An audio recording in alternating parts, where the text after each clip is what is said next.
السلام عليكم ورحمة الله وبركاته. إن الحمد لله نحمده ونستعينه ونستغفره ونعوذ بالله من شرور أنفسنا ومن سيئات أعمالنا.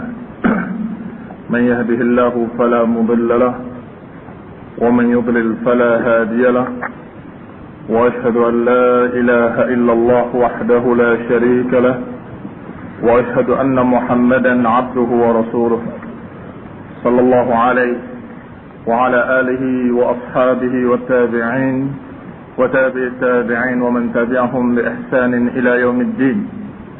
يا أيها الذين آمنوا اتقوا الله حق تقاته ولا تموتن إلا وأنتم مسلمون. يا أيها الناس اتقوا ربكم الذي خلقكم من نفس واحدة وخلق منها زوجها وبث منهما رجالا كثيرا ونساء، واتقوا الله الذي تساءلون به والأرحام إن الله كان عليكم رقيبا. يا أيها الذين آمنوا اتقوا الله وقولوا قولا سديدا يصلح لكم أعمالكم ويغفر لكم ذنوبكم، ومن يطع الله ورسوله فقد فاز فوزا عظيما. أما بعد، فإن خير الحديث كتاب الله، وخير الهدي هدي محمد صلى الله عليه وسلم، وشر الأمور محدثاتها، فإن كل محدثة بدعة، وكل بدعة ضلالة، وكل ضلالة في النار. Ikhwani fi din, a'azakumullah. Kita masuk pada berikutnya dari kitab Al-Aqidah Wasithiyah, yaitu pembahasan tentang ucapan Allah. Allah Subhanahu wa taala berfirman, "Wa man asdaqu minallahi haditsa." Siapa yang lebih benar ucapannya daripada Allah Subhanahu wa taala? Hadits maknanya adalah pembicaraan atau ucapan. Dalam ayat lain Allah katakan, "Wa man asdaqu minallahi qila." Siapa yang lebih benar dari Allah ucapannya? Maknanya sama dengan ayat yang sebelumnya, tetapi Allah dengan hikmahnya, dengan ilmunya, menyebutkan dua kalimat ini dengan lafaz yang berbeda, sehingga kita mendapatkan pelajaran penting bahwasanya makna hadis adalah qaul. Sesungguhnya dalam bahasa Arab begitu, sebagaimana dikatakan haddatsa yuhadditsu, fulan mengajak bicara, dan pelajaran bahasa Arab percakapan disebut dengan muhadatsah. Sehingga hadis maknanya adalah ucapan. Wa man asdaqu minallahi haditsa. Siapa yang paling benar dari Allah hadisnya? Hadis adalah ucapan. Kalau ada orang yang menafsirkan dengan tafsiran lain, dengan tafsiran misalnya kejadian, karena hadis bisa jadi sesuatu yang baru juga disebut hadis, maka kita bantah dengan kalimat bahwa Allah mengucapkan di ayat lain dengan kalimat yang hampir sama, bahkan sama maknanya persis, tetapi tidak memakai kalimat hadis, memakai kalimat qaul. Lebih jelas lagi, wa man asdaqu minallahi qila. Siapa yang lebih baik ucapannya dari Allah Subhanahu wa taala? Yang pertama dalam surat An-Nisa, sedangkan yang kedua dalam surat An-Nisa juga ayat 122, yang tadi ayat 87. Maka kami billahi di sini sangat jelas makna hadis adalah qaul, makna qaul adalah hadis. Ayat lain Allah berfirman, "Wa idh qala Allah ya Isa." Ketika Allah berfirman, "Ya Isa." Ini disebutkan dalam bahasa Arabnya dalam ayatnya dengan kalimat qala. Idh qala Allah, ketika Allah berfirman, ketika Allah berbicara, wahai Isa ibnu Maryam. Di sini disebutkan dengan kata kerja qala, bahwa Allah Subhanahu wa taala berbicara kepada Isa alaihi salam. Dan juga dalam ayat lain Allah berfirman, "Wa tammat kalimatu rabbika sidqan wa 'adla." Wa tammat kalimatu rabbik, dan sangat sempurna atau telah sempurna kalimat rabbik, kalimat-kalimat Rabbmu, sidqan wa 'adlan, dengan benar dan dengan adil. Di sini juga Allah sebutkan kalimat yang sama, penetapan sifat Allah yaitu berbicara, tetapi dengan kalimat yang lain lagi. Berarti sudah 3 lafaz yang kita dapatkan. Allah menyebutkan dengan hadis, Allah menyebutkan dengan qaul, dan sekarang Allah menyebutkan dengan kalam. Allah katakan kalimat rabbik, telah sempurna dan maha sempurna kalimat Rabbmu. Berarti Allah mengeluarkan kalimat-kalimat atau berbicara. Sebagaimana Allah katakan dalam ayat lain, wa kallamallahu Musa taklima, dan Allah mengajak bicara Musa taklima. Taklima disebut dengan maf'ul mutlaq dalam bahasa Arab. Maf'ul mutlaq itu untuk menegakkan fi'ilnya kallama, maka maf'ulnya taklima. Kalau diterjemahkan, kita akan baca Allah mengajak bicara Musa dengan pembicaraan. Dan kemudian dibawakan lagi oleh Ibnu Taimiyah ayat lain. Subhanallah, ini kecerdasan ulama besar Ibnu Taimiyah rahimahullah. Dia mengumpulkan sekian ayat di dalam kitabnya Aqidah Wasithiyah. Ternyata ayat itu mewakili. Sebab setiap satu ayat ini masih banyak ayat-ayat lain yang mengucapkan dengan lafaz yang sama, tapi dia kumpulkan sebagai wakil-wakilnya saja. Seperti kalam disebutkan ayat ini, disebutkan hadis, disebutkan qaul. Sampai sekarang ada lagi lafaz lain dikumpulkan pula oleh Ibnu Taimiyah, yang kalau kita tidak mendapatkan bimbingan dari para ulama mungkin kita nggak perhatian dengan ayat ini. Yaitu ayat Allah, wa nadainahu min janibit turil ayman wa qarrabnahu najiya. Kami memanggil Musa dari sisi bukit Tursina yang sebelah kanan, wa qarrabnahu najiya, dan kami dekatkan dia najiya. Najiya pun maknanya adalah pembicaraan yang tidak didengar orang lain. Najiya artinya apa? Berbisik. Yang berbicara hanya Allah dengan Musa, yang lain tidak tahu. Kata istrinya tidak tahu. Ini yang dikatakan dengan najiyah. Munajat, makanya disebut orang munajat itu ketika dia berbisik tengah malam salat di hadapan Allah, berbicara pada Allah, itu kan disebut munajat. Jadi kalimat najiyah.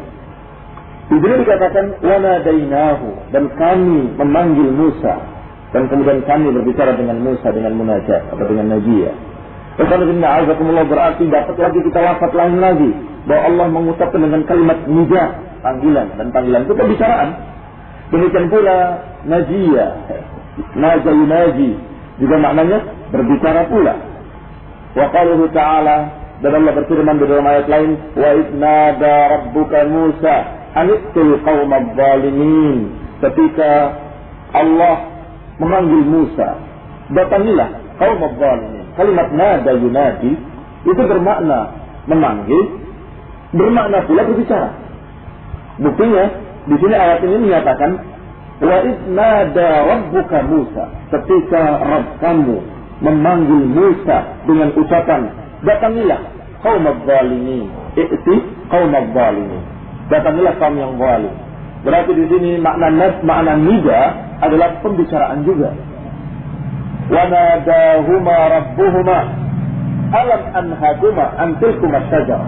Contoh lain adalah kejadian Adam dengan Hawa ketika mendekati pohon khuldi atau buah khuldi. Allah Subhanahu wa taala memperingatkan agar jangan mendekati pohon tersebut.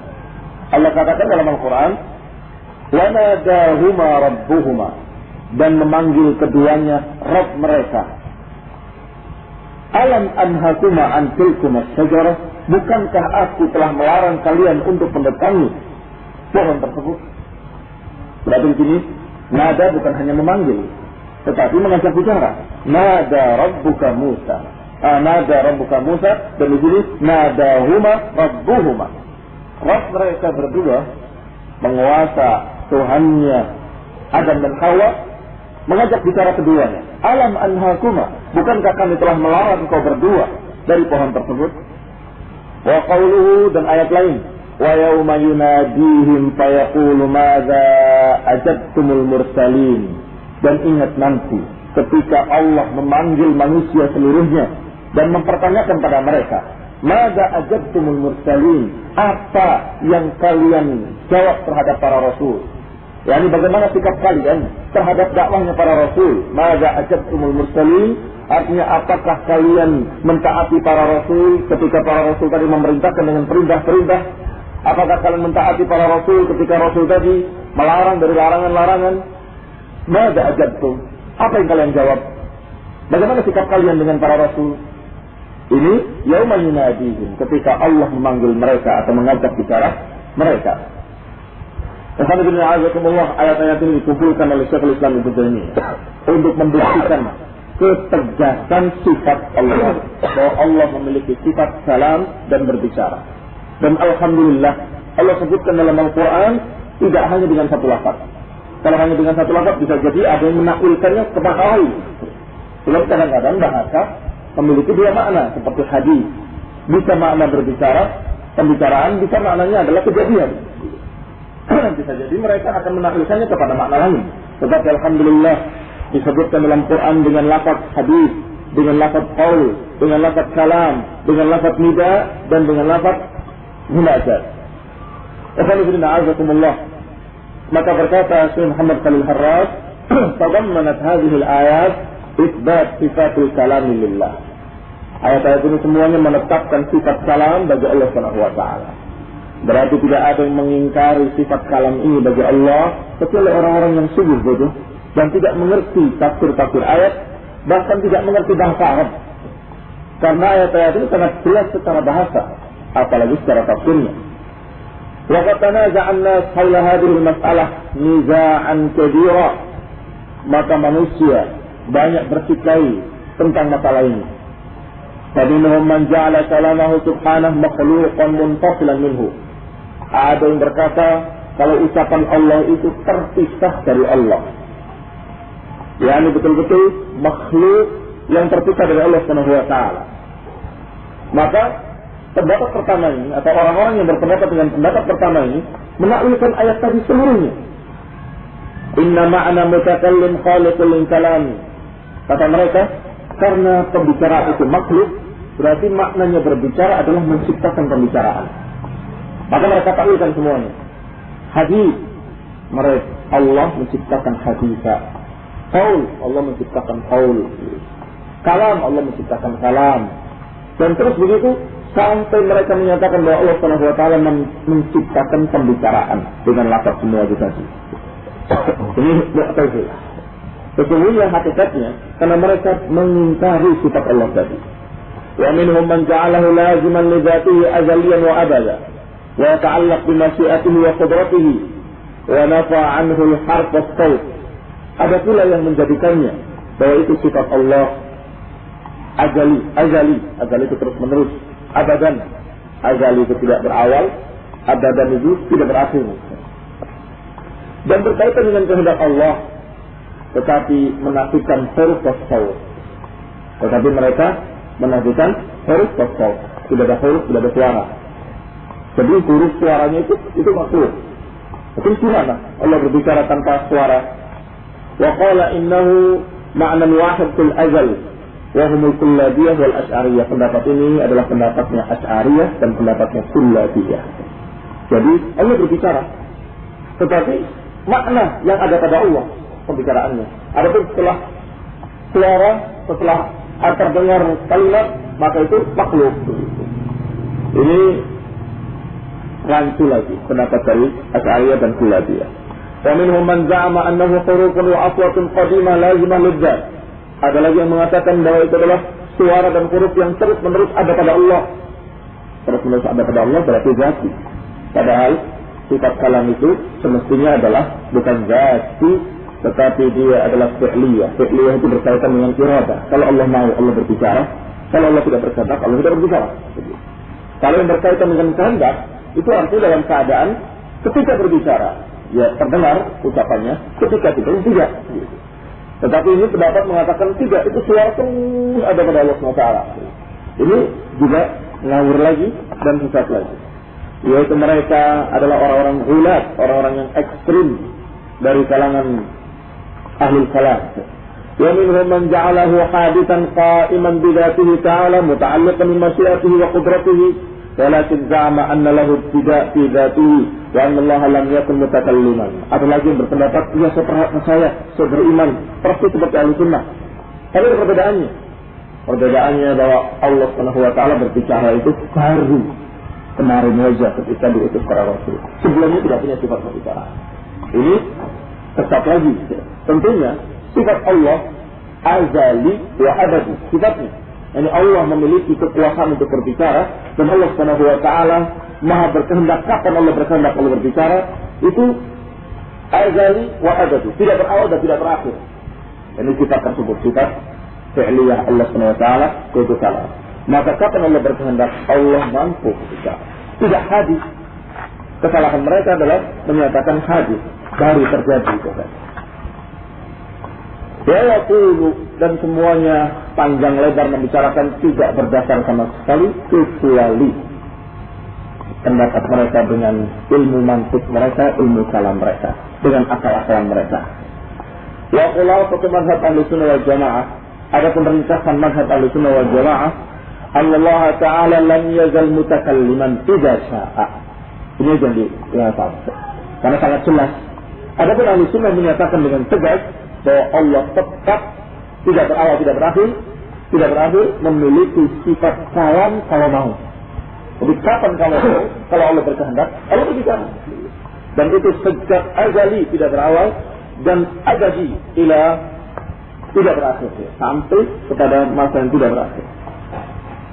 Qala wa annal kalam sifatun lahu qa'imah bi dzatihi yatakallam biha بمشيئته وقدرته فهو لم يزل ولا يزال متكلما إذا شاء وما تكلم الله به فهو قائم به ليس مخلوقا. Maka menurut Ahlussunnah adalah Allah Subhanahu wa taala benar-benar berbicara dengan pembicaraan, bukan menciptakan pembicaraan. Wallahu taala a'lam. Subhanallahi wa bihamdihi la ilaha illa anta astaghfiruka wa atubu ilaik.